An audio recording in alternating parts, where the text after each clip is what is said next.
একদিকে আইনের মারপ্যাঁচ, অন্যদিকে দুর্নীতির কাঁটা, ফলে খুব স্বাভাবিকভাবেই জোড়া ফলায় বিদ্ধ হচ্ছে ভবিষ্যৎ। কাদের কথা বলছি, কাদের কথা দীর্ঘদিন ধরে বলে এসছি, হয়তো আগামী দিনেও বলতে হবে, বুঝতেই পারছেন। বলছি যারা রাস্তায় বসে রয়েছে, শিক্ষকরা, যারা সমাজ গড়বেন, যারা একরাশ স্বপ্ন নিয়ে হয়তো অনেকেই একাধিক বছর, একবারে পারেননি, দ্বিতীয়বারে পারেননি, তৃতীয়বার পরীক্ষা দিয়েছেন, স্বপ্ন সার্থক হয়েছে, কিন্তু তারপরে বুঝতে পারছেন না যে তিনি যোগ্য নাকি তিনি অযোগ্য। অনেক চাকরি হারা শিক্ষক যাদের সঙ্গে আমাদের কথা হয়েছে, এমন অবস্থা আজকে তাদের, তারা বলছেন আমরা কনফিউজড, আমরা কি ঠিক করলাম না ভুল করলাম, আমরা কি সত্যিই যোগ্য নাকি আমরা অযোগ্য।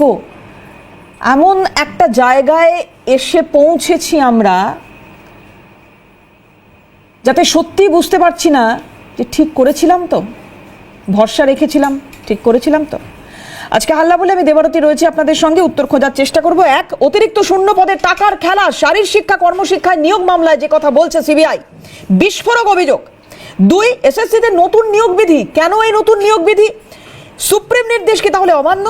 আর তিন, দুর্নীতি দেখেও চোখ বন্ধ করে রাখবো, মাননীয় বিচারপতি যখন এই কথা বলেন তখন বুঝতে হবে কোথায় গিয়ে পরিস্থিতি পৌঁছেছে। 32,000 চাকরি বাতিল মামলাতে এই মন্তব্য, সব কিছু নিয়ে কথা বলবো আজকে। প্যানেলিস্ট যারা রয়েছেন আলাপ করাবো, কিন্তু তার আগে এই প্রতিবেদনে নজর রাখি। দেখুন,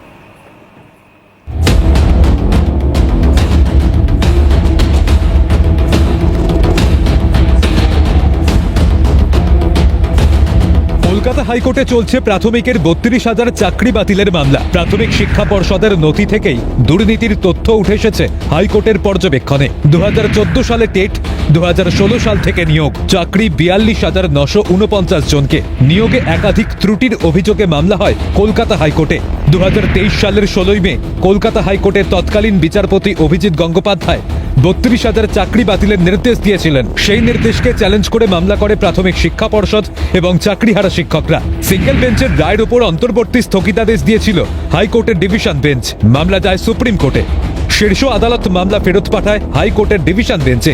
সেখানেও বিচারপতিদের এরকম পর্যবেক্ষণ। তবে কি ফের অনিশ্চয়তায় প্রাথমিকের 2014 গোটা নিয়োগ প্রক্রিয়া? মঙ্গলবার বিচারপতির মন্তব্য ছিল, আদালত যদি দেখে ব্যাপক দুর্নীতি হয়েছে, প্রশাসনিক কর্তারা যুক্ত রয়েছেন, রাজ্যের মন্ত্রীও যুক্ত, তখন বিচারপতিরা কি কিছুই করবেন না? প্রাথমিক নিয়োগ মামলায় যখন এহেন মন্তব্য বিচারপতির, তখন শরীর শিক্ষা কর্মশিক্ষা নিয়োগ মামলায় সিবিআই এর দাবি, অতিরিক্ত শূন্য পদে নিয়োগের জন্য টাকা লেনদেনের প্রমাণ মিলেছে। আদালতের অনুমতি পেলে তদন্ত শুরু করবে সিবিআই। দুর্নীতির অভিযোগের হাত ধরেই এখন চাকরিহারা 2016 এসএসসিতে চাকরি পাওয়া প্রায় 26,000 শিক্ষক ও শিক্ষাকর্মী। সুপ্রিম কোর্টের নির্দেশে ফের নতুন করে পরীক্ষা হওয়ার কথা। অযোগ্য হিসাবে চিহ্নিত নন যারা, তারা চান না ফের পরীক্ষায় বসতে। প্রশ্নের মুখে এসএসসির নতুন পরীক্ষা বিধি ও বিজ্ঞপ্তিও। মঙ্গলবার এসএসসিকে বিচারপতির প্রশ্ন, সুপ্রিম কোর্টের নির্দেশ রয়েছে পরীক্ষা নিতে হবে 2016 বিধিতেই, তবে কেন জারি নতুন নিয়োগ বিধি? সুপ্রিম কোর্টের নির্দেশে রয়েছে এবারের পরীক্ষায় বসতে পারবেন না চিহ্নিত অযোগ্যরা। এবারের বিজ্ঞপ্তিতে কেন সেই কথার উল্লেখ? হাইকোর্টের এহেন নানান পর্যবেক্ষণে স্পষ্ট, ফের অনিশ্চয়তায় কোর্ট আনকোর্ট যোগ্য ও বঞ্চিতরা। প্রাথমিক থেকে উচ্চ মাধ্যমিক, পঠন পাঠন থেকে শারীর শিক্ষা, দুর্নীতি আর মামলায় যেন তল না পাওয়া আধারে তলিয়ে গিয়েছে এই বাংলার শিক্ষা ব্যবস্থা। ক্যালকাটা নিউজ। আমি আপনি যারা লেম্যান, এত আইনি মারপ্যাচ বুঝি না, একটাই মাথায় প্রশ্ন খেলছে যে সবটাকে ভুলিয়ে দেওয়ার চেষ্টা হচ্ছে। কি হয়েছিল আর আজকে কোথায় এসে পৌঁছেছি আমরা সত্যি বুঝতে পারছি না। আর গুলিয়ে দেওয়ার চেষ্টা হলে কেন হচ্ছে সেটাও প্রশ্ন। আজকে যারা প্যানেলে রয়েছেন তাদের সঙ্গে আলাপ করাই। আমার সঙ্গে আজকে স্টুডিওর বাইরে থেকে রয়েছেন তৃণমূল মুখপাত্র কৃষাণু মিত্র, কৃষাণু তাকে স্বাগত জানাবো। রয়েছেন আমার সঙ্গে বিজেপি তরফ থেকে মুখপাত্র শতরূপাদিকে স্বাগত জানাবো। রয়েছেন বিশিষ্ট অধ্যাপক রাজনৈতিক বিশ্লেষক ঝন্টু বড়াইক, ঝন্টুদাকে স্বাগত জানাবো। আমি শুরু করি আজকে ঝন্টুদাকে দিয়ে। ঝন্টুদা অধ্যাপক মানুষ, ফলে সমাজ গড়তে গেলে বা সমাজ গড়ার কারিগরদের কি কি ঝক্কি পোহাতে হয়, কত কাঠখড় পুড়িয়ে আজকে ঝন্টুদা এই চেয়ারটায় আছেন, সেটা একমাত্র ঝন্টুদা বুঝতে পারবেন। আর বুঝতে পারছেন যারা রাস্তায় বসে রয়েছেন, আর বুঝতে পারছেন যারা এই মুহূর্তে এই বিভ্রান্তিতে রয়েছেন যে আমরা যোগ্য না আমরা অযোগ্য, আমরা ঠিক করেছিলাম তো, আমরা কি তাহলে অন্য কোনো পেশা বাছলে ঠিক করতাম? ঝন্টুদা, যদি এই জিনিস চলতে থাকে শিক্ষা ব্যবস্থা তো কাঠগড়ায় উঠবেই, এটা তো খুব স্বাভাবিক বিষয়। শিক্ষা ব্যবস্থা নেই, তোমাকে আমি কারেকশন করে দিই, মানে প্রথমেই তোমাকে বলি যে আমি যদি 5 বছর পরে জন্মাতাম, আজকে হয়তো ওই ধর্ণা মঞ্চে আমি থাকতাম। বিশ্বাস করো, একদম হাওয়াতে শ্রমিক পরিবারের সন্তান, 1 টাকা 9 পয়সা না কাউকে দিয়ে, কারো সুপারিশ ছাড়া, নর্থ বেঙ্গলের প্রত্যন্ত জয়ন্তী বক্সার ওই প্রত্যন্ত এলাকা যেখানে এখনও বিদ্যুৎ পৌঁছায়নি, এখনও অ্যাম্বুলেন্স ঢোকে না, পালকি অ্যাম্বুলেন্সে করে কাউকে নিতে হয় হাসপাতালে, সেই জায়গার থেকে কিন্তু আমি প্রাইমারি, হাই স্কুল, ধাপে ধাপে ধাপে ধাপে আজকে বিশ্ববিদ্যালয়ের এই স্তরে, এই মহানগরেই, এই কলকাতায় এসে এই প্রত্যেকের মুখের কথা বলার সুযোগ তোমরা করে দিয়েছো, এই জায়গাটা আসতে পেরেছি। এটাকে বলে স্থায়ী ডেভেলপমেন্ট। আমি তোমাকে বলি যে আজকে আমার মতন হাজার হাজার ছেলে মেয়ে বা তার চেয়ে তো মেধাসম্পন্ন ছেলে মেয়েগুলো পথে গড়াগড়ি খাচ্ছে। তুমি বলছিলে না শিক্ষা ব্যবস্থা ধ্বংস, আমি তো শিক্ষা ব্যবস্থা নেই, আমি বিশ্ববিদ্যালয়ের অধ্যাপক। আজকে তুমি ভাবো যে বিশ্ববিদ্যালয়গুলো ইন্ডিয়ার টপ বিশ্ববিদ্যালয়, যাদবপুর, প্রেসিডেন্সির মতন বিশ্ববিদ্যালয়, যারা একটা সময় ভারতকে পথ দেখাতো, দেবারতী আজকে সেসব বিশ্ববিদ্যালয়ে ভ্যাকেন্সি পড়ে থাকে। নতুন কথা নয়, কসবার কাণ্ডের পরে, কসবার সাউথ ক্যালকাটা গার্লস ল কলেজে ওই নারকীয় বর্বরচিত ঘটনার পরে আমি 2 কন্যার জনক, পিতা, আমি তো আমার সন্তানকে আগামীতে ভর্তি করলে আমি পশ্চিমবঙ্গের কোনো কলেজে পড়াবো না। যদি পড়াতেই হয় স্পেশাল রিকোয়েস্টে বাড়িতে টিউশন রাখি, একবার রেজিস্টার করে দিয়ে চলে যাব। কারণ তুমি ভাবো আজকে প্রত্যেকটা কলেজ, বিশ্ববিদ্যালয়, আমি হায়ার স্টাডিজের কথা বলছি, স্কুলগুলো ছেড়ে দাও, সেই জায়গাগুলো প্রত্যেকটা একটা মডেলের রূপ নিয়েছে। Manojit model, Shahjahan model. আমি তোমাকে বলছি, দেখো শিক্ষক রিক্রুটমেন্ট হয়নি, দুর্নীতি হয়েছে, ভারতবর্ষে বহু রাজ্যে হয়েছে, এমনকি পার্শ্ববর্তী বামেদের সময় টেকনিক্যাল কারণে, দুর্নীতি নয়, প্রসিডিওরের কারণে 10,000-এর চাকরি চলে গেছে, সরকারটাও চলে গেছে ওই কারণে। এগুলো নতুন নয়, এগুলো হয়েছে, হবে, আটকাবে, আইনি মারপ্যাচ আছে। কিন্তু সমস্যাটা হচ্ছে ঘুরপথে ডেমোক্রেটিক স্ট্রাকচার, প্রত্যেকটা কলেজ, বিশ্ববিদ্যালয়, স্কুল এক একটা miniature form of the society. এই মিনিয়েচার ফর্ম ক্ষুদ্র সমাজের অংশ, সেই সমাজের অংশে ডেমোক্রেটিক পার্ট, সাধারণ মানুষের ইনভলভ হওয়া, স্টুডেন্ট ইউনিয়ন, হায়ার স্টাডিজে, সেই জায়গাগুলো ডেমোক্রেটিক স্পেয়ার, বহুদলীয় ব্যবস্থায় গণতন্ত্র শেখায় মানুষকে। শিক্ষা আনে চেতনা, চেতনা আনে বিপ্লব, আর তার জন্য দরকার অটোনোমাস, তার জন্য দরকার free from every political pressure. আজকে তৃণমূল সরকার সেটা কি রেখেছে? তুমি কল্পনা করো, তুমি হাই স্কুলের কথা বলছো, স্কুলগুলো, আমি 10 বছর আগে ইউডায়াসের রিপোর্টের ভিত্তিতে একটা লেখা আর্টিকেল করেছিলাম যে গ্রামীণ বাংলায় শিক্ষক রিক্রুটমেন্টের অপ্রতুলতার জন্য 10 বছর আগে প্রতি 1000 জন ছাত্র পিছু একজন শিক্ষক নেই গড়ে। আজকের পরিস্থিতি কত ভয়ানক হতে পারে যে ভারত সরকারের একটা রিপোর্ট বলছে ভারতবর্ষে সবচাইতে বেশি শিক্ষকের প্রতুলতা, মানে শিক্ষক নেই পশ্চিমবঙ্গে। আজকে এই জায়গাটা কেন তৈরি হলো? ঠিক এই জায়গা থেকে কৃষ্ণুদার কাছে আসবো। একটা সেল, একটা ক্যান্সারাস সেল, যেটা গোটা দেহে ছড়িয়ে পড়ে, গোটা দেহটাকে নষ্ট করে দেওয়ার জন্য যথেষ্ট। ওই একটা সেল আজকে, যেটা ঝন্টুদা উদাহরণ দিয়ে বলছেন, বা তথ্য সামনে রেখে যদি কথা বলি, তাহলে আজকে পশ্চিমবঙ্গের ছবিটা শিক্ষাক্ষেত্রে যদি এই জায়গায় হয় কৃষ্ণুদা, তাহলে একটা জেনারেশনের পরে শিক্ষা দান করার কোনো লোক থাকবে না, শিক্ষক থাকবে না, অধ্যাপক থাকবে না, স্কুল কলেজগুলোর এই রকম অবস্থা হবে। কি হতে চলেছে বাংলায় শিক্ষার জায়গাটা যদি একটু ফোকাস করেন। দেবারতী, বিষয়টা হচ্ছে যে আজকে যেই চিত্রটা এখানে তুলে ধরার চেষ্টা হচ্ছে, ভালো হতো যদি আমাদের কাছে কোনো মডেল রাজ্য বা কোনো মডেল ব্যবস্থা যদি থাকতো যে তার তুলনায় আমরা পিছিয়ে আছি বা আমরা খুবই খারাপ অবস্থায় আছি। আজকে যদি 36,000 বা 26,000 শিক্ষক নিয়োগ নিয়ে একটা প্রশ্নচিহ্ন দেখা দেয়, তাহলে নিশ্চয়ই সেটা লজ্জাজনক, নিশ্চয়ই সেটা হওয়া কাঙ্ক্ষিত নয়। আবার এই সবকটাই যে দুর্নীতির ভিত্তিতে, এটাও প্রমাণিত নয়। কিন্তু আবার কোন রাজ্যে যদি 69,000 এরকম শিক্ষকের চাকরি প্রশ্নচিহ্নর মুখে হয়, তখন সেটা আমার থেকে ভালো মডেল, এটা কিভাবে মেনে নেব?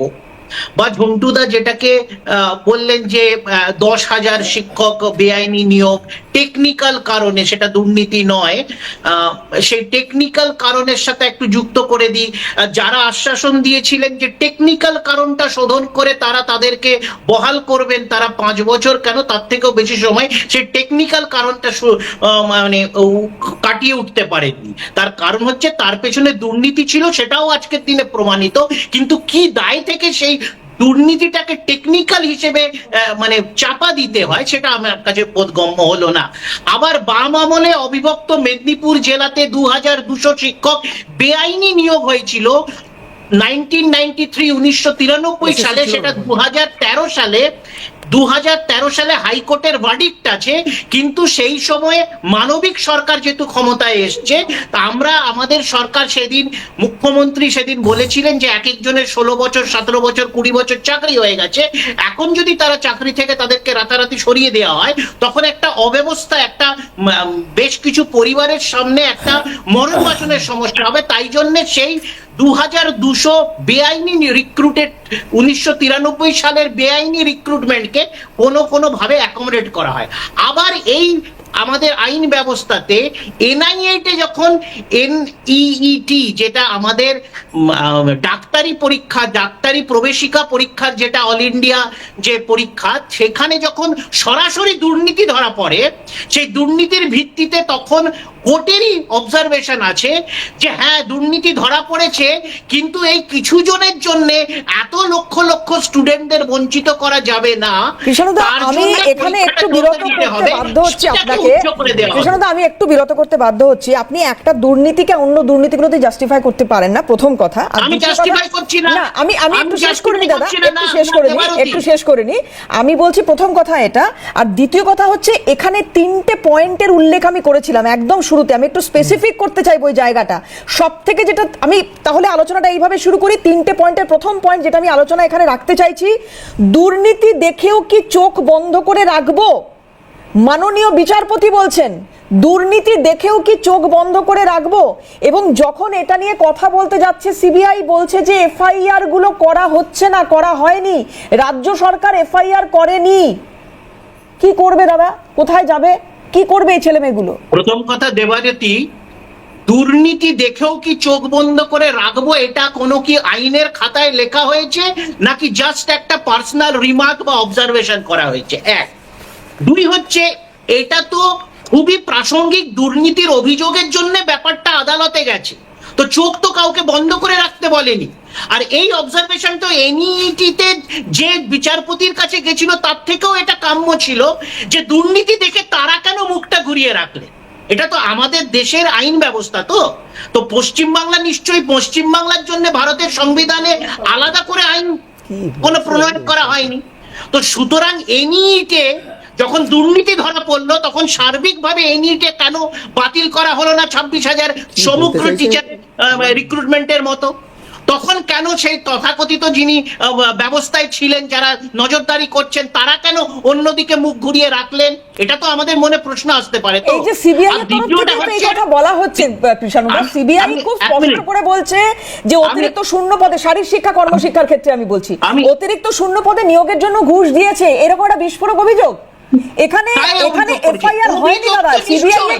তাহলে কি আমরা এক মিনিট দেবারতী, অভিযোগ তো পুরোটাই অভিযোগ, প্রমাণিত কি? একই অভিযোগ যদি প্রমাণ করার স্কোপটা কতটা পাওয়া যাচ্ছে, সেই প্রমাণ করার স্কোপটা কতটা পাওয়া যাচ্ছে? আমরা আরজি করার সময় এই অভিযোগ দেখেছিলাম, আরজি করেও এই অভিযোগ দেখেছিলাম কৃষ্ণদা, আরজি করেও এই অভিযোগ দেখেছিলাম। সিবিআই কিছু খুঁজে পাচ্ছে না, তার কারণ সমস্ত তথ্য প্রমাণ লোপাট করা হয়েছে। আরজি করে এই অভিযোগ উঠেছিল, এখানেও তাই উঠছে। এটা কে বলেছে? এটা হলো যারা মিথ্যে অভিযোগ করেছিল, নয় প্রমাণ করতে ব্যর্থ, তারা বলছে। এটা কোথা থেকে প্রমাণিত হলো? বেশ, শতরূপাদি করে দিয়েছে। বেশ, শতরূপাদি। আচ্ছা, আমি একটু বলে দিই, দাদা একটু আপনাকে বিরত করছি, একটু বিরত করে আমি আসবো কৃষ্ণদা আপনার কাছে। তার আগে একটু বলে দিই, বিশিষ্ট আইনজীবী ফিরদৌস শামী আমাদের সঙ্গে যোগদান করেছেন। ফিরদৌস দা, স্বাগত জানাই আপনাকে। আমি আসবো আপনার কাছে, একটা বিরতির পরে আসছি আপনার কাছে। তার আগে একটু শতরূপাদির কাছে যাই। প্রথমত কৃষ্ণদা যা বললেন তার প্রেক্ষিতে আপনার চাইবো, এবং দ্বিতীয়ত একটা খুব সুন্দর কথা ঝন্টুদা বলছেন, সেটা আমরা সবাই ছোটবেলা থেকে মোটামুটি দেখেছি যে শিক্ষা আনে চেতনা, চেতনা আনে বিপ্লব। এই বিপ্লব তা তো তখন থাকবে যখন পেটে ভাতও থাকবে। এক্স্যাক্টলি। সেই জায়গাটা যদি বন্ধ করে দেওয়া হয় তাহলে বিপ্লব কি খালি মুখে, খালি পেটে? দেবারতী, আমি একটু প্রথম থেকে শুরু করি।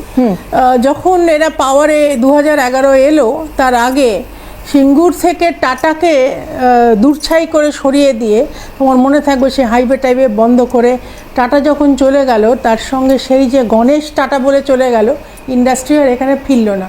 তোমার প্রথম প্রশ্ন, মানে তোমার শেষ প্রশ্ন রাদার, যে পেটে ভাত না থাকলে কি করে বিপ্লব হবে। এবার আমি আরও আসি, দিনের পর দিন এই গত 15 বছর ধরে, এখন প্রায় 15 বছর হতে চলে, 14 বছর 14.5 বছর হতে চললো, যেখানে মেয়েরা ধর্ষিতা অপমানিতা হয়, এবং তার সঙ্গে ল অ্যান্ড অর্ডারের কথা তো আমি ছেড়েই দিলাম, যেখানে স্বয়ং মুখ্যমন্ত্রী নিজে, মহিলা মুখ্যমন্ত্রী এবং বিভিন্ন মহিলা মন্ত্রীরা, এখন আবার তার সঙ্গে 2জন পুরুষ মন্ত্রী জুটেছে, তারা যখন নির্মমভাবে এটাকে জাস্টিফাই করে, এই যেরকম কৃষাণু এখন মানে বিশাল একটা লেকচার দিল, কৃষাণুকে অ্যাওয়ার্ড দেওয়া দরকার, তখন না দৈনন্দিন দিনে দিনে মা লক্ষ্মী কাঁদে, যখন আমাদের বাড়ির লক্ষ্মীরা লক্ষ্মীর ভাণ্ডার পাওয়া সত্ত্বেও তারা বোঝা যায় যে লক্ষ্মী আদৌ সুরক্ষিত নয়। এবার আসি সরস্বতীর ক্ষেত্রে, যেখানে দিনে দিনে শিক্ষা তো তুমি দেখছো রাস্তায় গড়াগড়ি খাচ্ছে শিক্ষা, যারা আমরা ছোটোবেলা থেকে, দেবারতী, আমরা শুনেছি, ছোটোবেলা থেকে আমরা শুনেছি লেখাপড়া করে যে গাড়ি ঘোড়া চড়েছে, সেখানে আমরা একটা বিকৃত রূপে বলতাম লেখাপড়া করে যে গাড়ি চাপা পড়েছে, প্র্যাকটিক্যালি তাই অবস্থা হয়েছে। রাস্তায় ফেলে পুলিশ মারে, লাথি মারে, লাঠি পেটা করে, আবার কামড়েও দেয়, আগে একবার কামড়ে দিয়েছিল। সেখানে মা সরস্বতীর যা অবস্থা, সেও তো চোখের জল ফেলছে, এবং সরস্বতী প্রায় বিদায় দেবার অবস্থা, কারণ বাচ্চারা এক্ষুনি ঝন্টুর আমি জানি 2 বাচ্চা মেয়ে আছে, বাচ্চারা যখন স্কুলে যায়, মিড ডে মিলে এত মানবিক সরকার তাদের নন ভেজিটেরিয়ান দেওয়া হয়, টিকটিকি, ল্যাজ, সাপ, আরশোলা এসব বেরোয় মিড ডে মিল থেকে, এবং শুধু তাই নয়, ছাগল স্কুল ইউনিফর্ম পরে, মানে এদের বাচ্চাদের স্কুল ইউনিফর্মও জোটে না, ছাগল স্কুল ইউনিফর্ম পরে, এবং ছাগলের খাবার পাওয়া যায় ক্লাসরুমের মধ্যে। তোমার মনে থাকবে, তোমার সঙ্গে এখানে শো করে গেছি বোধহয়। এইরকম একটা সামগ্রিক অবস্থায় কৃষাণুদের মতন আরও যারা প্রবক্তারা আছে, যারা সো কল সেন্সেবল বলে আমি মনে করি, তাদের এইরকম একটা বিশাল একটা লেকচার দিতে হয় জাস্টিফাই করতে, যেন ভীষণ মানবিক সরকার ভীষণ মানবিক। কাদের জন্য? যারা টেন্টেড, যারা তাদের টাকা পয়সা দিয়েছে, এবং টাকা দিয়ে সে টাকার পাহাড়, পার্থ চ্যাটার্জি এবং তার বান্ধবীর বাড়ি থেকে টাকার পাহাড় পাওয়া যায়। সেই জন্য এখন তারা কি করছে, যে বন্দুকটা পুরো পার্থ চ্যাটার্জি ঘাড়ে দেয়। ওই দেখো, আমরা তো পার্থ চ্যাটার্জি করেছিল, পার্থ চ্যাটার্জিকে আমরা সাসপেন্ড করেছি, পার্থ চ্যাটার্জি তো জেলে, বাকি সব ধোয়া তুলসী পাতা। এমন ধোয়া তুলসী পাতা যে নেতাজি ইন্ডোর স্টেডিয়ামে গিয়ে মুখ্যমন্ত্রীকে বলতে হলো, দাঁড়াও, আগে তো যারা টেন্টেড নয় তাদের ব্যবস্থা করে দিই, তারপর যারা টেন্টেড তাদেরও ব্যবস্থা করে দেবো। যে কারণে হাইকোর্টকে, তারপরে আবার সুপ্রিম কোর্টকে বলতে হলো 19 টাইপস, 19 বোধহয় নাকি 14, আমি মনেও নেই আমার, 19 টাইপস অফ করাপশন এইখানে ধরা পড়েছে, এবং সিস্টেমাটাইজড করাপশন কতগুলো? 17। আচ্ছা, ইন বিটুইন ধরে নাও, ফিরদৌস আরো বেটার, 16 কালা পার করে গেছে, বেশ, জন্টুর কথাই মেনে নিলাম, 17টা। এবার তুমি যদি ট্র্যাক রেকর্ড দেখো, একটার পর একটা এদের মানে মানুষের ট্যাক্সের টাকা খরচা করে হাইকোর্ট থেকে যারা সুপ্রিম কোর্ট যাচ্ছে, এটাকে জাস্টিফাই করার জন্য। কৃষাণু এখানে টিভিতে যা বলছে, এতদিন ধরে একটা পুরো team of legal experts, so to say, তারা যাচ্ছে এখান থেকে সুপ্রিম কোর্টে, এবং অসম্ভব ফিস দিচ্ছে, নিয়ে তারা জাস্টিফাই করছে যে না ওএমআর শিট দেওয়া যাবে না, কোনো মতে ওএমআর শিট দেওয়া যাবে না। দেবে কি করে? এক তো মিরর ইমেজ সরিয়ে দিয়েছে, বাকি হার্ড কপি চিবিয়ে খাওয়া হয়ে গেছে।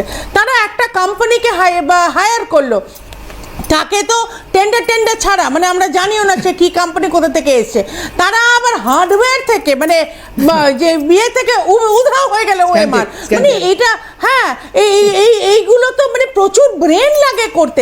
এই যে ব্রেন, এই যে এফর্টটা, সেটা তো যদি সঠিকভাবে বাছাই করতো, ওটা চাল বাঁচতে আমরা বসে, মানে আশা করছিলাম যে চাল বাঁচতে বসেছে, কিন্তু তো কাঁকড় বাঁচছে। এবার কাঁকড় বেচে চালই খুঁজে পাওয়া যাচ্ছে।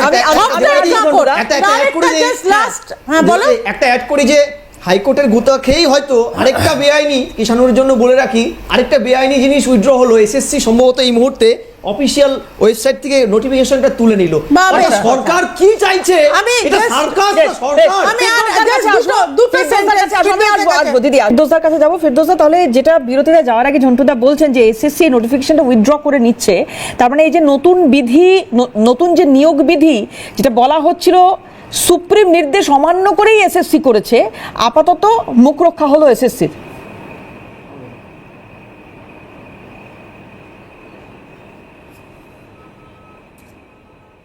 না দেখুন, আমি কি করেছে কি করবে এটা যতক্ষণ না করছে ততক্ষণ বিশ্বাস করি না। দেখুন, না চালে বিশ্বাস নেই।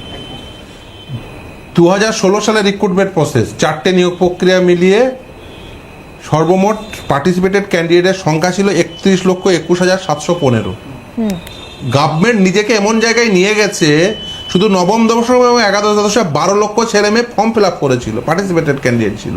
আর আজকে সিটের সংখ্যা বাড়িয়েছে, অথচ আবেদনকারীর সংখ্যা মাত্র 1,20,000। মানে গভর্নমেন্ট চাকরির প্রতি এই রাজ্যে অনীহা তৈরি হয়েছে।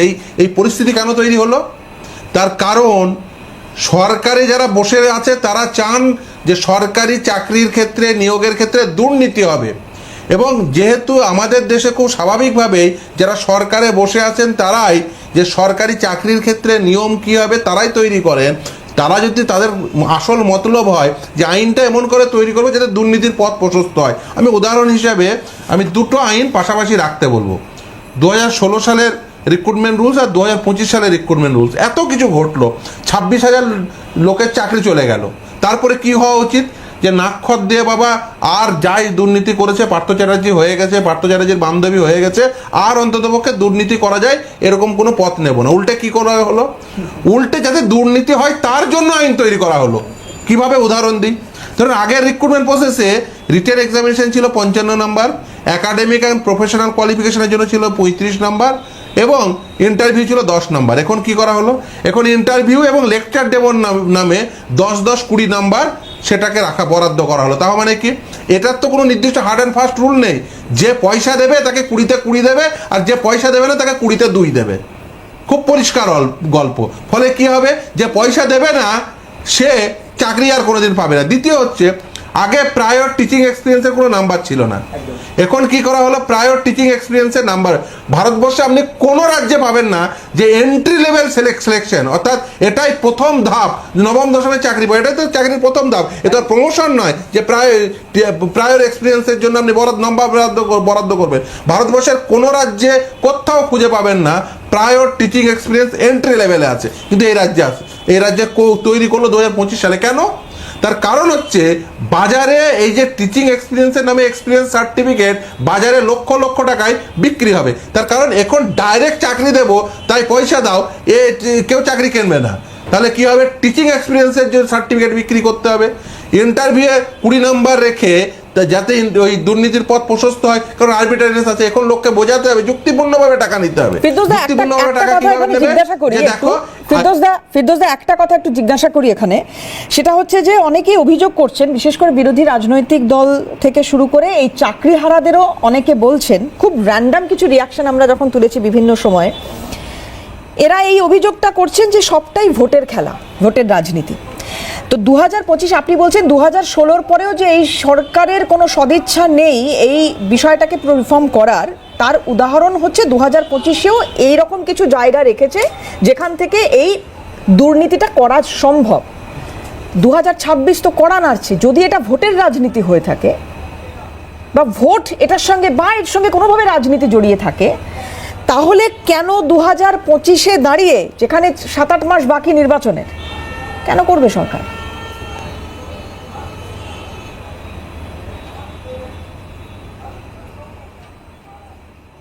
আপনাকে আমি স্মরণ করিয়ে দিতে চাইবো, এই লোকসভা ভোট তার আগের লোকসভা ভোটে এই যে পরেশচন্দ্র অধিকারী যখন তৃণমূল কংগ্রেসে জয়েন করলো, তিনি জয়েন করেই কোচবিহার লোকসভার টিকিট পেলেন। আর জয়েন করে তার সঙ্গে ফ্রি হিসাবে পেলেন অঙ্কিতা অধিকারীর চাকরি, তার মেয়ে। লিস্টে কোথাও নাম ছিল না, এমনি ইন্টারভিউ দেয়নি, লিস্টের 1 নম্বরে উঠিয়ে দেওয়া হয়েছিল। তাদের বিরুদ্ধে আন্দোলন করছিল এই লোকসভা ভোটের প্রাক্কালেই এই ইনসান আলীরা এই প্রেস ক্লাবের সামনে। মমতা বন্দ্যোপাধ্যায় নিজে সশরীরে পার্থ চট্টোপাধ্যায়কে নিয়ে সেখানে পৌঁছে গেলেন, বললেন, তাদের কথা শুনলেন যে অঙ্কিতা অধিকারীর নাম 1 নম্বরে উঠে গেছে ওয়েটিং লিস্টে, এসে তিনি রেকটিফাই করবেন, বললেন এখন শোনো, এখন এমসিসি চালু আছে, আমি এই সময় কোনো কথা বলছি না, কিন্তু তোমাদের সমস্ত অভাব অভিযোগ সব মিটিয়ে দেবো। অনেক ছেলে মেয়ে আন্দোলন করছিল, তাদের মধ্যে নেতা গোছের 5 জনকে বাঁচলেন, দিয়ে সেই 5 জনকে দিয়ে ওই আন্দোলনটা বন্ধ করিয়ে দেওয়ার জন্য তাদেরকেও র্যাঙ্ক জাম্প করে চাকরি দিয়ে দিলেন। এই যে শেতাব যে মামলা করেছে, শেতাবউদ্দিনের পরে ইনসান আলী, মমতা বন্দ্যোপাধ্যায় তাদেরকে সকলকে ডাকলেন, বললেন এই তোরা তো আন্দোলন করছিস কেন, নে তোরাও একটা করে দুর্নীতি করে চাকরি নিয়ে নে, দিয়ে তোদের মুখটাও বন্ধ করে দে। এটা মমতা বন্দ্যোপাধ্যায় করেছিল লোকসভা ভোটের আগে।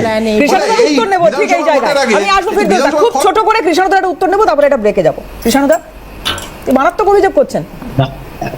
এতগুলো প্রশ্নর উত্তরটা ছোট করে কি করে হবে? আচ্ছা, এই পর্বে একটু ছোট নিয়ে আমি বিরতির পর ফিরে এসে আবার একটু বড় নেব। তুমি বলো। পরীক্ষা নিয়ে আমাদের কোনো মাথা ব্যথাই নেই। প্রথমত আমরা পরীক্ষা চাইছি না। ইনফ্যাক্ট আমরা বারবার একই কথা বলেছি যে যারা যোগ্য কিন্তু বঞ্চিত হয়েছেন তাদেরকে সরকারকে রিভিউ পিটিশন থেকে বাঁচিয়ে নিয়ে আসতে হবে। কীভাবে বাঁচিয়ে নিয়ে আসবেন সেটা তাদের ব্যাপার, সেটা তাদের ফ্যাক্টর। কারণ আমাদের দোষে তো আমাদের চাকরিটা খোয়াতে হয়নি, আমরা প্রপার ওয়েতে পরীক্ষা দিয়ে চাকরিটা পেয়েছিলাম। তাহলে গভর্নমেন্টের দোষে গেছে, গভর্নমেন্ট ব্যবস্থা করবে কীভাবে কী করবে। তারা এখন কোর্ট থেকে জিতে নিয়ে আসবে, নাকি সুপার নিউমারি পোস্ট ক্রিয়েট করবে, নাকি অন্য নিউমারি পোস্ট নিয়ে সুপ্রিম কোর্টে সিচুয়েশনটা গেল, তখন কিন্তু সুপ্রিম কোর্ট সুপার নিউমারি পোস্টটাকে ভ্যালিড করে দিল। অথচ আমরা যারা যোগ্য ক্যান্ডিডেট তাদেরকে কিন্তু রাস্তায় বসিয়ে দিল। সালে আমরা যেভাবে পরীক্ষা দিয়েছিলাম, যে সিলেবাসে পরীক্ষা দিয়েছিলাম, যে মার্কস আমাদের যেভাবে ডিভাইড করা হয়েছিল, সেই প্রসেসেই করতে হবে। তাহলে কেন নতুন নিয়মে হবে সেটা? নিয়মের ফলে কি দুর্নীতি হতে পারে বলে মনে করেন? হ্যাঁ, 100 বার হতে তো পারেই। কৃষ্ণদার কাছে যাওয়ার আগে বলি, আমি এখনো আশা রাখি সরকার মানবিক হবে এদের মুখের দিকে তাকিয়ে। কৃষ্ণদা, সরকার তো প্রথম দিন থেকেই মানবিক, আর যেই নিয়মটা বদলে গিয়ে দুর্নীতির কথা বলা হচ্ছে, ইনারা তো আগের নিয়মে চাকরি পেয়েছিলেন, ইনারা তো দাবি করছেন ইনারা কোনো দুর্নীতির আশ্রয় নেননি। তার মানে আগের প্রসেসে যে সব দুর্নীতি করা হয়েছিল, এই অভিযোগটা যারা করেছিলেন তারা মিথ্যে কথা বলেছিলেন। তার মানে এতগুলো মানুষের মধ্যে কিছু মানুষের বিরুদ্ধে দুর্নীতির অভিযোগ আছে। তাহলে নিটেও তো একই জিনিস ছিল, নিটেও তো কিছু মানুষের বিরুদ্ধে দুর্নীতির অভিযোগ ছিল, সেখানে কোর্টের অবজারভেশন ছিল যে এত বিশাল সংখ্যক মানুষের মধ্যে কিছু মানুষ দুর্নীতি করলে পুরো জিনিসটাকে বাতিল করা যাবে না। এই ক্ষেত্রে মাপকাঠিটা আলাদা হয়ে গেল কেন? আবার মানবিক মুখ্যমন্ত্রী যখন বললেন যে হ্যাঁ, অস্থায়ীভাবে যাদের কিছু দিনের জন্য চাকরি চলে গেছে বা চাকরি চলেই গেছে, হ্যাঁ, তাদেরকে একটা অর্থনৈতিক সাপোর্ট দেওয়ার জন্য সরকার ব্যবস্থা করলেন, সেটাকেও আটকে দেওয়া হলো। সেটাও গিয়ে কিছু মানুষ গিয়ে দাবি করলেন যে না, এটা করা ঠিক হচ্ছে না। তাহলে অ্যাকচুয়ালি মানবিক আর অমানবিকের মাপকাঠিটা কি? আর এই যে এতগুলো ফিরদৌস বললো, এগুলো তো সব অ্যাসাম্পশন। এইগুলো তো ও কৃষাণু, টাকাটা কার? এই যে টাকাটা আমি বলেছি শতরূপা, আমি তোমাকেও আটকাইনি, আর আমি অনেক দূর থেকে বলছি, দয়া করে এতটা মানে আমাকে বলতে দাও, আমি কাউকে আটকাইনি। দুটো প্রশ্ন করবো। এটার কোনো মানে এখন ফিরদৌস যেগুলো তো অ্যাসাম্পশন, ঠিক সেরকমই অ্যাসাম্পশন যেরকম তুমি প্রথমে ফিরদৌসের পরিচয় করিয়ে দিলে আইনজীবী বলে, কিন্তু ফিরদৌস তো শুধু আইনজীবী নয়, ফিরদৌস আইনজীবীর সাথে সাথে সক্রিয় সিপিএম এর একজন নেতা। তো সুতরাং সেটাকে যেরকম চেপে দেওয়া হলো, ওরকম সরকারের মানবিক দিক, সরকার যা যা করছে, বেশিরভাগ মানুষ ন্যায়োচিত ভাবে রিক্রুট হয়েছেন, কিছু জায়গায় দুর্নীতির অভিযোগ উঠেছে, এই তথ্যগুলো সত্যগুলো ফিরদৌসের সিপিএম এর নেতা হওয়ার মতো চেপে দেওয়া হচ্ছে। এটাই বলা হচ্ছে। উত্তরপ্রদেশের 69,000 শিক্ষকের বিরুদ্ধে এইভাবে দুর্নীতির অভিযোগ উঠেছে, তাদেরও চাকরি প্রশ্ন চিহ্নের মুখে। সেটা কিন্তু ঝন্টু বাবুকে বিচলিত করে না, কিন্তু উনি উত্তরপ্রদেশে নিজেদের সন্তানদেরকে চাকরি মানে শিক্ষা অর্জন করতে পাঠাতে প্রস্তুত আছেন। বাংলা খুব খারাপ, এটার তো আমার কাছে কোনো উত্তর নেই। না, কৃষাণুর একটা কথা বলি, যে কলেজ বিশ্ববিদ্যালয়গুলোতে 17 সাল থেকে ভোট হয় না। তুমি তো নিজে বোধহয় ছাত্র রাজনীতির থেকে উঠে এসেছো, যতদূর আমি জানি মমতা ব্যানার্জি এক্সিস্টিং মুখ্যমন্ত্রী, তিনি ছাত্র রাজনীতির ফসল, এবং ভারতবর্ষের স্বাধীনতা সংগ্রামে সেই সময় ব্রিটিশরা ছাত্র রাজনীতি ব্যান করবে বলে আশুতোষ মুখার্জি রুখে দাঁড়িয়েছিলেন। কারণ নেতাজি সুভাষচন্দ্র বসু একই কথা বলতেন, ছাত্ররা রাজনীতি করবে, গণতন্ত্র শিখবে, লড়াই করবে।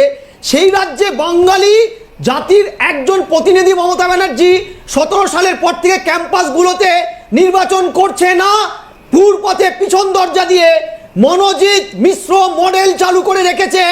আমার বুকের পাটায় কতটা ক্ষমতা আছে কিষাণুর, আমার দুই সন্তান, দুটো মেয়েকে এই রাজ্যের কোনো এক মনোজিতের ভেট করার জন্য পাঠাবো? তুমি বলতে পারবে? আমি বিশ্ববিদ্যালয়ের অধ্যাপক, আমি নিজে যখন বিশ্ববিদ্যালয় চত্বরে ঢুকি, বাড়ির থেকে একটা ফোন আসে, গাড়ি ট্রেনে বাসে চললে ফোনটা আসে না। আজকে সব ভালো আছে তো? আজকে তোমাদের ওখানে ঝামেলা হয়নি তো? কিষাণুর, তুমি একজন বাঙালি প্রতিনিধি, তুমি তৃণমূলের প্রতিনিধি, ছেড়ে দাও। তুমি একটাবার বুকে হাত দিয়ে বলো, কারা চালাচ্ছে এই বিশ্ববিদ্যালয় চত্বরে বাপি বাপ পড়া? কারা তারা? অটো চালাতে চালাতে, আমি কোনো পেশাকে ছোট করছি না, অটো চালাতে চালাতে হঠাৎ করে 60 বছরের একজন বৃদ্ধ, তার মনে হলো তিনি ছাত্র নেতা হবে।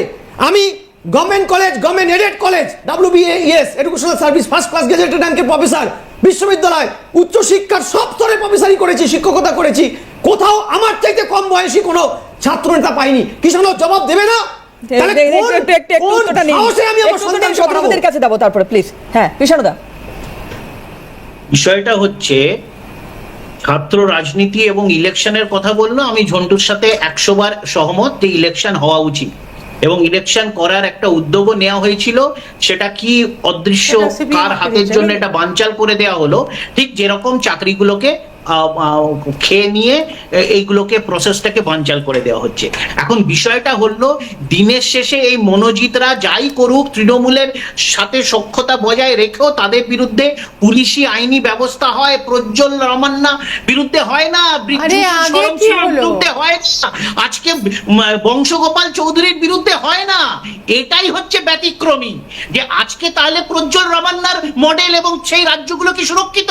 বৃজভূষণ শরণ সিং এর রাজ্য, তার পার্টি কি ন্যায় বিচার দেবে, নাকি বংশগোপাল চৌধুরীর পার্টি এবং তাদের আইনজীবীরা বিচার দেবে? তো তাদের মাপকাঠিটা কি? এখানে এই তৃণমূলের নেতাদের বিরুদ্ধে দুর্নীতি হোক বা অন্য কোনো খারাপ কাজ হোক, তার বিচার হয়, পুলিশ তাদের গাড়দের পেছনে যেতে হয়। বংশগোপাল চৌধুরী এবং তন্ময় ভট্টাচার্য হোক বা প্রজ্জ্বল রমান্না আর বৃজভূষণ শরণ সিং হোক, তারা নির্লজ্জ বেহায়ের মতো তাদেরকে ডিফেন্ড করা হয়। আজকে কুকথার জন্য অনুব্রত মণ্ডলকে টানা 7 দিন 10 দিন মিডিয়াতে সালিশি বসে, কিন্তু মীনাক্ষী মুখার্জিকে ডিফেন্ড করা হয়। এটাকে বলে নির্লজ্জ। বাংলার মানুষ ওই জন্যই তাদেরকে 0 এবং একজনকে 70 থেকে আগামী দিন 35 করতে চলেছে। সদরপাদি, না, আমি শুনেছিলাম মীনাক্ষী যা বলেছে এবং যে প্রজাতির বিষয় বলেছে, তারা নাকি আন্দোলনে নামছে, তারা ভীষণ অপমানিত মনে করেছে, কারণ তাদের সন্তানরা ওই রকম নয় যাদের কথা বলেছে। যাই হোক, সেটা ছেড়ে দিলাম।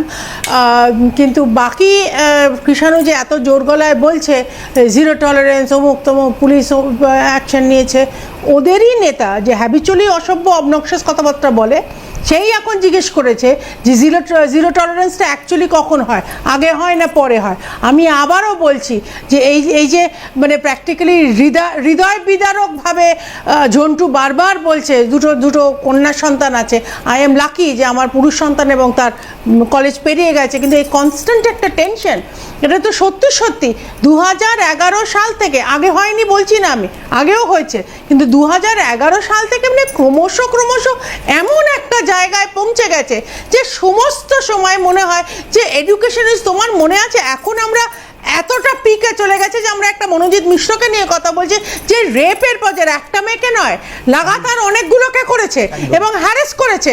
কিন্তু তো আমি আরও আগে চলে যাচ্ছি, 2011 বোধহয় এরা এসছে, খুব সম্ভবত মে মাসে 13 মে রেজাল্ট বেরিয়েছিল, আমার মনে আছে সেটা, কারণ আমি ইলেকশন লড়েছিলাম সেই সময়। তোমার মনে থাকবে আরাবুল জব ছুঁড়ে মেরেছিল দেবযানী বলে একজন অধ্যাপক, আরাবুলে তো শাস্তি হয়েছিল দিদি, তারপর কবে দল তো শাস্তি দিল, তারপরে কি হলো? তারপরে কি হলো? তারপর আমরা কতবার আরাবুলকে দেখেছি। আমি আবারও বলছি, এই যে এরা গলা ফাটাচ্ছে, যে পুলিশ তৎক্ষণাৎ তাকে ধরে নিয়ে গেছে এবং এত ফলাও করে সমস্ত চ্যানেল দেখাচ্ছে এই ইনভেস্টিগেশন ওই ইনভেস্টিগেশন, তুমি লিখে নাও দেবারতী, তুমি 6 সপ্তাহ পর আমাদের ডাকবে এবং বলবে ও মা তারা তো বেকসুর খালাস হয়ে গেছে, তাদের উপর তো কোনো এভিডেন্সই পাওয়া যায়নি, সব এভিডেন্সে এআই। যেমন এই অনুব্রত এত অসভ্য কথা বলেছে যে মৃত মা, তার এসআইএর মৃত মা এবং তার কন্যাকে, সরি তার স্ত্রীকে বলেছে সন্ধ্যাবেলা পাঠিয়ে দাও, রেপ করবে। আর তারপরেও শুধু তাকে বলা হয়েছে তুমি শুধু একটা অ্যাপোলজি দাও, সেটা দায় সারা করে একটা অ্যাপোলজি দিয়েছে। এবং আরো বড় কথা, পুলিশের কোনো একজন কর্তা, আমি জানি না 1-2 বার তার ইন্টারভিউ দেখানো হয়েছিল, সে বলেছে না না তোমরা এত চিন্তা করছো কেন, উনি তো মুখে বলেছেন, কিছু তো করেননি। এই হচ্ছে তৃণমূল এবং তৃণমূলের মানবিক সরকার। আমি যেটা বলার চেষ্টা করছিলাম আগের বার, ঝন্টু একটা কি অ্যাড করতে গিয়ে আমার খেই হারিয়ে গেল। তোমার মনে থাকবে এই যে কনস্ট্যান্ট একটাই ওদের ইন্টেনশন, যে যারা টাকা দিয়েছে তাদের কোনোভাবে আঁচলের আড়ালে রাখা হবে। সো দেয়ারফর সুপারনিউমারি চাকরি বিধানসভায় দাঁড়িয়ে ক্রিয়েট হয়ে গেল। On what basis, on what basis? আজকে সেই সুপারনিউমারি চাকরি যখন সিবিআই এনকোয়ারি করতে চাইলো, আবার একটা টিম অফ গুচ্ছের এক্সপেন্সিভ লয়ার চলে গেল সুপ্রিম কোর্টে যে না না না মাই লর্ড, এখন নয়, এখন ইলেকশন, আমার ক্যাবিনেট যদি বসে যায় তাহলে কি হবে? মানে মুখ্যমন্ত্রী নিজেই জানে যে এন্টায়ার ক্যাবিনেট তার tainted and that is who are taking the decisions. সবচেয়ে বড় কথা, মুখ্যমন্ত্রী দুদিন অন্তর বড় বড় কথা বলে, যেটা এখন কৃষাণু এক্সটেন্ড করছে। 40,000 চাকরি, plan A, plan B, plan C, প্রায় জেড অব্দি তার প্ল্যান। With whose money? কার টাকা এগুলো দেওয়া হচ্ছে ভাতায়? আমাদের কোনো অসুবিধে নেই, জেনুইন লোককে টাকা দাও, জেনুইন লোককে চাকরি ফেরত দাও। আরে তারাই তো চাইছে না, ভাতা তো তারাই চাইছে না, তারা বলছে আমার সম্মান চাই, আমার চাকরি চাই। কত দাম দিয়ে একজন মানুষের সামাজিক অস্তিত্ব, স্বীকৃতি, সম্মান সমস্ত কিছু ফেরানো যায়? কতটা দাম দিলে একটা সরকারকে টেনে হিচড়ে ফেলা ছাড়া আর কোনো উপায় নেই। এই সরকার আপনি যেটা বলছেন এবিসিডি যে প্ল্যানের কথা আপনি যেটা বলছেন, এটা মাননীয় মুখ্যমন্ত্রী বলেছিলেন, সেই প্ল্যানটা কি? মানে আমি আসবো একটা যোগ্য তাদের চাকরি নিশ্চিন্ত করার দায়িত্ব সরকারের। যখন কেউ পথ দেখায়, পথের মধ্যেই পথ খুঁজে নেয়। পথে চলতে গেলে গর্ত আসতে পারে, পথে চলতে গেলে কিছু রাস্তা ভাঙা থাকতে পারে, বাট ভাঙা রাস্তা পেরিয়েই মানুষকে এগিয়ে যেতে হয় সফল রাস্তায়। এবং তাই মনে রাখবেন, আমাদের plan A ready, B ready, C ready, D ready and E ready. মনে রাখবেন, এই যোগ্য টিচারদের চাকরি যাতে কোনোভাবে না যায়। যদি বলে তোমাকে 2 মাসে প্রসেস করতে হবে, অল্টারনেটিভ যা করার আমরা করব। এবং সেক্ষেত্রে আপনারা যাতে আবার চাকরি ফিরে পান, তার ব্যবস্থা প্রসেসের মধ্যে দিয়েই 2 মাসের মধ্যেই কমপ্লিট হবে এবং আপনাদের চাকরি ব্রেক হবে না। কারণ আপনার এক্সপিরিয়েন্স এবং অ্যাডিশনাল কনসেশন আপনারা পাবেন যারা 10 বছর ধরে চাকরি করছেন। কৃষাণুদা বারবার বলছেন মানবিক মুখ্যমন্ত্রী সরকারের প্রধান, যিনি তার সমস্ত রকম প্ল্যান রেডি করে রেখেছেন। নেতাজি ইন্ডোর থেকে যে বার্তা দিয়েছিলেন তার উপর ভরসা রাখতে পারছেন না, এ কথাও চাকরিহারারা সেই সময় বলেছিলেন। কেন ভরসা রাখতে পারছেন না? যিনি রাজ্যটাকে চালিয়ে নিয়ে যাচ্ছেন তার কথার উপর কেন ভরসা করতে পারছেন না? কেন মানবিক এই মুখের ওপর ভরসা হারাচ্ছেন চাকরিহারারা? আমি একে একে একটু উত্তর নেওয়ার চেষ্টা করব। প্রথমে ফিরদৌসদা।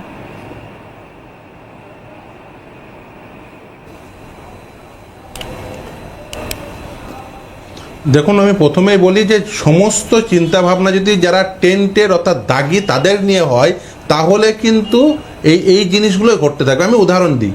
উনি বললেন যে মানবিক মুখ্যমন্ত্রী তিনি ভাতা দিতে চেয়েছিলেন। ভাতা কাকে দিতে চেয়েছিলেন? টেন্টেডদের। ভাতা কোনোদিন আটকাতো না যদি যারা টেন্টেড নয় তাদেরকে দিতেন, অর্থাৎ যারা বঞ্চিত চাকরি প্রার্থী ছিলেন বা বঞ্চিত চাকরি প্রাপক ছিলেন তাদের যদি দিতেন, তাহলে কিন্তু এই ভাতা দেওয়া আটকাতো না। কিন্তু উনি কি করলেন? ওনার আসল চিন্তা হচ্ছে ওনাদেরকে যারা টাকা দিয়েছেন তাদেরকে নিয়ে টেন্টেডদের টাকার বন্দোবস্ত করতে হবে। আচ্ছা, ডিএ দেওয়ার তো সরকারি কর্মচারীদের ডিএ দেওয়ার টাকা নেই।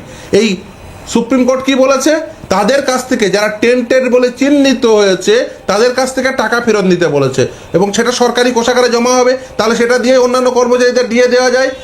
মাইনের টাকা ওই টেন্টেডদের কাছ থেকে ফেরত নিতে হবে। আজকের দিন পর্যন্ত নিয়েছেন? নেননি। তার কারণ, যদি মাইনের টাকা ফেরত নিতে যান, যারা জমি বিক্রি করে চাকরি নিয়েছে তাদের তো এখন বাড়ি বিক্রি করে এই মাইনের টাকা ফেরত দিতে হবে। তাহলে যাদেরকে টাকা দিয়েছিল তাদেরকে কি ছাড়বে এই যারা যে এই যে টেন্টেড চাকরি প্রাপক রয়েছেন? ফলে সমস্ত চিন্তা ভাবনা ওনাদের ওই টেন্টেড ক্যান্ডিডেটদের নিয়ে, কি করে তাদের আবার নতুন করে, ওই যে বলছেন না সিস্টেমে আবার ঢুকিয়ে নেব, কি করে তাদের আবার নতুন করে সিস্টেমে ঢুকিয়ে নেব, সেই চিন্তা ভাবনা থেকেই এই যে নতুন বিজ্ঞপ্তি দেওয়া হয়েছে সেখানে কোথাও উল্লেখ করেননি যে টেন্টেডদের এই পরীক্ষায় অংশগ্রহণ করতে দেওয়া হবে না। সুপ্রিম কোর্ট নির্দিষ্টভাবে বলে দিয়েছে টেন্টেডরা নতুন নিয়োগ প্রক্রিয়ায় অংশগ্রহণ করতে পারবে না। শুধু তাই নয়, আজকের দিন পর্যন্ত কোনো টেন্টেডদের লিস্ট দিলেন না। তাহলে তারা যদি নতুন প্রক্রিয়ায় আবার অংশগ্রহণ করে যান তাহলে একই পরিণতি আবার নতুন প্রক্রিয়ারও হবে।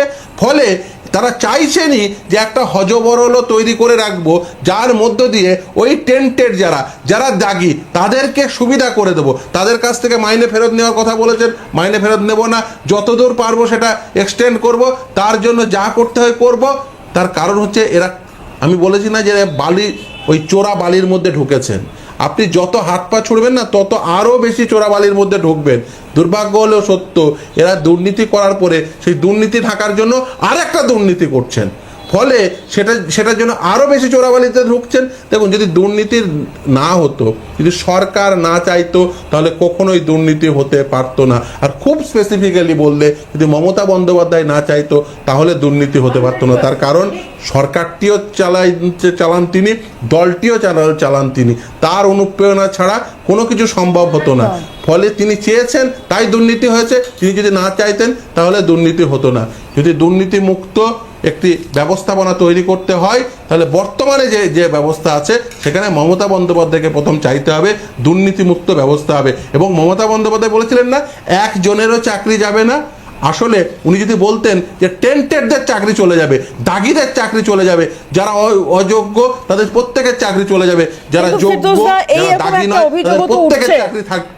চাকরিহারাদের একাংশ থেকে শুরু করে অনেকেই কথা বলছেন, তৃণমূল কংগ্রেসের যারা কর্মী সমর্থক থেকে শুরু করে নেতৃত্বদেরও কেউ কেউ এই কথা বলছেন যে এই যে এতটা জলঘোলা হচ্ছে এই বিষয়টা নিয়ে, সত্যি কথা বলতে কি আইনি মারপ্যাচ সবার পক্ষে বোঝা সম্ভব নয়। সেটা যারা বুঝতে পারেন তারা আপনাদের মতো মানুষ যারা এই পেশাটার সঙ্গে সরাসরি যুক্ত।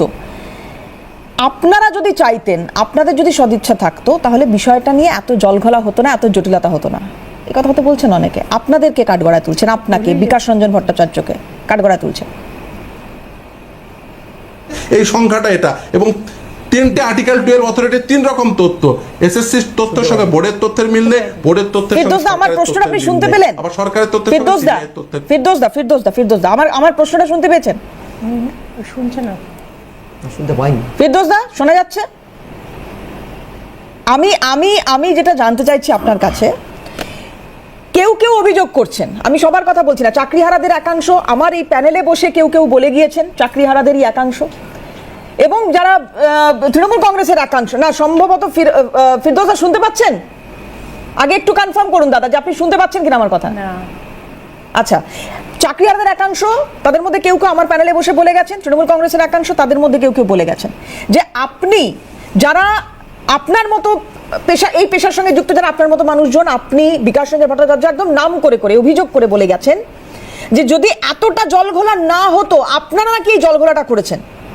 আপনারা কোনো রকম কোনো উদ্দেশ্য প্রণোদিতভাবে বা জানি না কি কারণে তারা এই অভিযোগ করছেন যে আপনি বিকাশ রঞ্জন ভট্টাচার্য নাম করে করে আপনারা এতটা জলঘোলা করেছেন আপনারা, এবং সরাসরি এখানে রাজনীতিকে জড়িয়ে দেওয়া হয়েছে।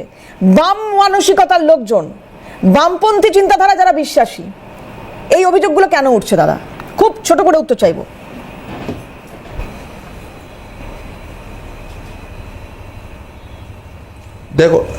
দেখুন প্রথম কথা বলি, দেখুন কেউ অভিযোগ করতেই পারেন, কিন্তু আমি গিয়ে বললাম আর সেটাই আইন হয়ে যাবে এবং সেটাই আদালত মেনে নেবে এবং অন্য পক্ষের আইনজীবী থাকবে না। তা আমি ধরুন তর্কের ক্ষেত্রে ধরে নিলাম আমি কনফিউশন করতে চাইলাম, কিন্তু তারা এমন ব্যবস্থাপনা তৈরি করতে পারবেন না যে তারা সেটাকে কঙ্কার করার মতো তাদের সেই তথ্য থাকবে না। সাদা খাতার মাস্টার, আপনি এর কি কনফিউশন তৈরি করবেন বলুন তো?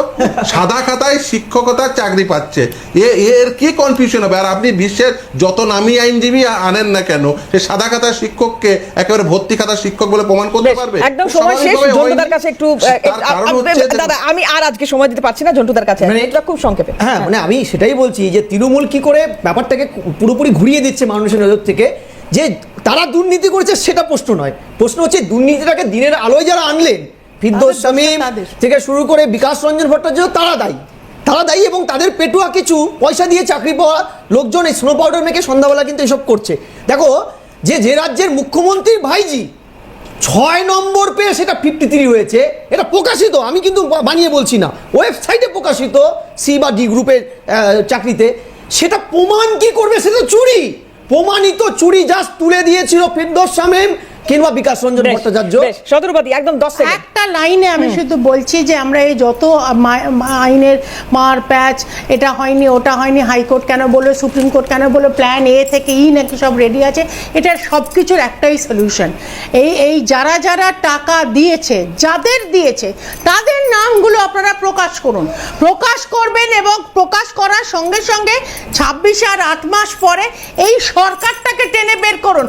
একদম ফিরদৌস যেটা বললো, যার অনুপ্রেরণায় আজ আপনারা রাস্তায় গড়াগড়ি খাচ্ছেন, তাদের জন্য তাদের একদম টেনে নামিয়ে হিঁচড়ে বে অফ বেঙ্গলে ফেরুন। এছাড়া পশ্চিমবঙ্গে জানি না কৃষ্ণদার কাছে কি উত্তর পেতাম, কারণ আজকে আর সময় নেই, কৃষ্ণদার কাছে যেতে পারলাম না। প্রত্যেককে ধন্যবাদ সময় দেওয়ার জন্য এবং আপনারা যারা আমাদের সঙ্গে ছিলেন আপনাদেরও ধন্যবাদ। শেষ করছি, অন্যান্য সব খবরের জন্য চোখ থাকুক CNN।